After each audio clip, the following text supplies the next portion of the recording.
So these are three reasons why Nick is putting the brakes on the USC hype. Yes, the Trojans are loaded. They're talented. They're ready to roll, most likely the best team in the Pac-12. But there are some causes for concern. And the second one is everybody loves to see who's coming back at quarterback, running back, wide receiver, and the flashy players. And certainly the glitter is on at USC in 2017. But the offensive line, those guys make it all work. And there are some possible concerns there. Yeah, this offensive line is I think on the field anyway the biggest question mark for USC, and they're losing three starters from last season: Damian Mama, Zach Banner, Chad Wheeler. So three of their five gone there, and then three other guys that had significant playing time on the line. Viane Talamaivao, he's missing off the entire offseason for bicep surgery, but he should be back by September. Toa Lobendahn dealing with a knee injury, he should be back by fall camp. And then Nico Falah is dealing with a back issue. He missed a lot of the contact drills, at least in spring camp. So I believe Coach Helton used the phrase, with the offensive line right now, you're just trying not to tear your hair out. Which is not does not exactly inspire confidence, because for all the talent they have at running back and quarterback and wide receiver and certainly on the defense as well, it's tough to win a conference if you can't win the line of scrimmage. And right now, the offensive line coach Neil Callaway has been shuffling guys around, doing everything he can do to try to get guys ready to go. But in spring practice, at least, the O-line was just getting kind of crushed by the defensive line. And so, you can have Sam Darnold could be, the best player out there and certainly Heisman worthy. But if you can't keep him upright and if he's always outrunning defensive linemen before he can set up a play, it's over time that's going to cost you. It will have to at some point. So they're going to have to hopefully get the three guys back healthy and then figure out the last two spots. But we might see early on in the season, especially, we might see the offensive coordinator, T. Martin, really sort of have to adjust his play calling so that, maybe shorter passes, quicker out routes, working the outside more,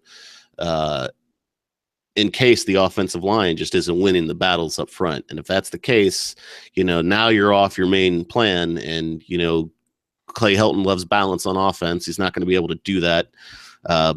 So it's a huge cause for concern. I have plenty of faith that Neil Callaway is going to get him there. He's a great offensive line coach, but they just have a lot of question marks. Really, at this point, kind of nothing but question marks on the offensive line. Yeah, and as you mentioned, because of the injury issues in the spring, the best five never really got together to be able to play together. And as we know, at the offensive line, it's about continuity. It's about chemistry up front. Those guys have to work together. Unlike any other unit on the football field, they have to be in sync. And also it causes coaches, because of that ingredient, to not necessarily always get to play their five best players, because particular guys are very versatile. Other guys need to play guard or need to play. Well, if your tackle is that good, he can usually play guard or tackle. But sometimes the lesser athletic guys have to play guard, or you're exposing yourself too much. Therefore, you can't maybe necessarily play your best five guys. And that's what the coaches want. They want their five best offensive linemen there, and then they want to be able to mix and match and put them at their best position. That's the best case scenario. It doesn't usually come out to be that clean, but something close to that. And USC's had difficulty because of the injuries getting the guys on the field to practice, especially there in the spring. So we'll see what happens here the first week of August. Yeah, it's going to be a very important fall camp for these guys. They're going to have to get it together. And to your earlier point about Western Michigan, that would have been a situation where this season in particular, to get those guys up to speed, having a sort of a professional rent-a-victim to bring in week one, to just get them used to playing and at full speed and getting hit at getting, just getting all their assignments right at full speed would have been great. But, Western Michigan, as you said, not as easy as an out as perhaps a lot of people think. And then week two, they got to go right up against Stanford, which has turned winning the line of scrimmage into a borderline fetish at this point. But so it's not going to be easy if that offensive line hasn't really got their stuff together by week 2. Stanford could really come out and just sort of push those guys around, and they're going to have to figure out a way to beat Stanford without winning the line of scrimmage. And that's just going to be tough to do. So this offensive line, I think they'll get there.